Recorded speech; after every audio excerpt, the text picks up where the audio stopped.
ગુજરાતના ડેપ્યુટી સીએમનું મોટું નિવેદન। મુખ્યમંત્રી હર્ષ સંઘવીએ જણાવ્યું કે ગૌ હત્યારાઓની સામે આગામી દિવસોમાં વધુ સખત કાર્યવાહી થશે। મારો સંકલ્પ છે કે આ વર્ષે ગૌ હત્યા કરનારાઓને વધુ સજા કરાવીશું। મહિલા અને બાળકીઓ પર થતા અત્યાચારના કેસમાં ફાસ્ટ ટ્રેક કોર્ટમાં ઝડપથી સજા આપવા માટેનો મારો સંકલ્પ। ડ્રગ્સ દૂષણ ફેલાવનાર એક સામે કાર્યવાહી કરવામાં આવશે।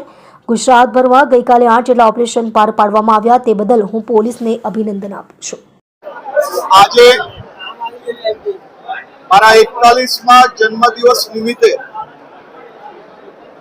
પહેલેથી જ મારા સૌ સાથી કાર્યકર્તાઓ, મિત્ર વર્તુળ, સામાજિક સંસ્થાઓ તમામ લોકોને અપીલ કરી હતી કે કોઈ બી પ્રકારના ફોટા, બેનર, હોર્ડિંગ, બુકેની બદલે સાચા મિત્ર તરીકે સમાજમાં કોઈ બી વ્યક્તિના ચહેરા ઉપર ખુશી લાવી શકો તેવા સેવા કરીને મારા જન્મદિવસ નિમિત્તે શુભકામનાઓ આપવા માટે વિનંતી છે।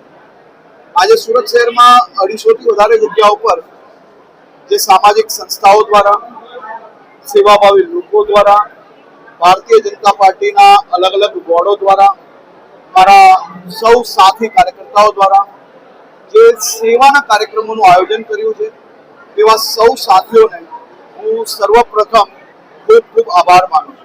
આ જ પ્રકારે ગુજરાતભરમાં ગાંધીનગર, અમદાવાદ, અલગ અલગ જિલ્લાઓમાં જે સેવા કાર્યોને આજે કાર્યક્રમ દ્વારા જે લોકોને અને લોકોના ચહેરા ઉપર જે સ્મિત લાવવાનું કામ કર્યું છે એવા બી મારા સૌ સાથીઓનો ખૂબ ખૂબ આભાર માનું છું। સાહેબ, આજે ગૌ માતાનું પૂજન કરીને જન્મદિવસની ઉજવણી કરી છે, શું કહેશો? ગૌ માતા એ આપણા સૌની આસ્થાનું સૌથી મોટું કેન્દ્ર છે।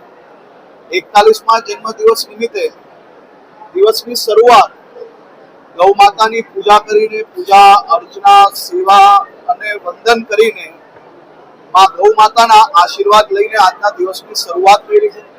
આજનો દિવસ એ મારા જીવનનો ખૂબ મહત્વનો દિવસ છે। આજનો આખો દિવસ હું સેવા દિવસ તરીકે મનાવી રહ્યો છું। આપ જોઈ શકો છો કે અહીંયા હજારો લોકોને આજે એમના ચહેરા ઉપર સ્મિત આવી છે। નાના નાના બાળકોથી લઈને વડીલ બાપુજીના ચહેરા ઉપર જે ખુશી છે, બસ આ જ લોકોએ મારા જીવનમાં મને આશીર્વાદ આપીને કામ કરવા માટે સક્ષમ બનાવ્યો છે અને આ જ લોકોના આશીર્વાદથી હું માનું છું કે મારું જીવન ચાલી રહ્યું છે। આમના આશીર્વાદ લઈ રહ્યો છું, સૌ લોકોને મળી રહ્યો છું। આજે હું સુરત શહેરના અલગ અલગ વિસ્તારોમાં, મારા અલગ અલગ જગ્યાઓ પર વડીલોને મળવા જવાનો છું, બાળકોને મળવા જવાનો છું અને સેવાભાવી સંસ્થાઓ દ્વારા જે કાર્યક્રમ કરવામાં આવ્યો છે કાર્યક્રમમાં હાજર છું। ગૌ માતાની પૂજા કરીને દિવસની શરૂઆત કરી। ગૌ માતાની રક્ષા કરવાની જવાબદારી જે રાજ્યના નાગરિકોએ આપી છે એ ગૌ હત્યારાઓને આ 1 વર્ષમાં 15થી વધારે ગૌ હત્યારાઓને સજા અપાવવામાં સફળતા પ્રાપ્ત થઈ છે। આવતા વર્ષે આનાથી વધુમાં વધુ ગૌ હત્યારાઓને સજા કઈ રીતે અપાય એ જ મારા આ વર્ષનો સંકલ્પ છે। ડ્રગ્સ નું દૂષણ ફેલાવનાર એક લોકોને આપ જોઈ રહ્યા છો। કાલે સુરત શહેર પોલીસે એક અદ્ભુત ઓપરેશન કર્યું। ગુજરાતભરમાં કાલે 8 થી વધારે જગ્યા પર ઓપરેશનમાં સફળતા પ્રાપ્ત થઈ। ડ્રગ્સના આ દૂષણખોરો સામે મારી લડાઈ છે અને આ લડાઈ હું મજબૂતાઈથી લડીશ।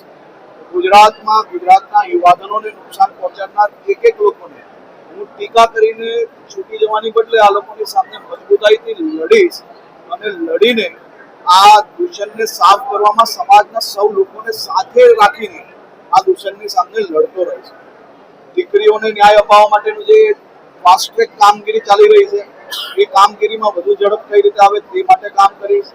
મારી જે જવાબદારી રાજ્યના નાગરિકોએ મને આપી છે એ જવાબદારી અદા કરવા માટેનો પ્રયત્ન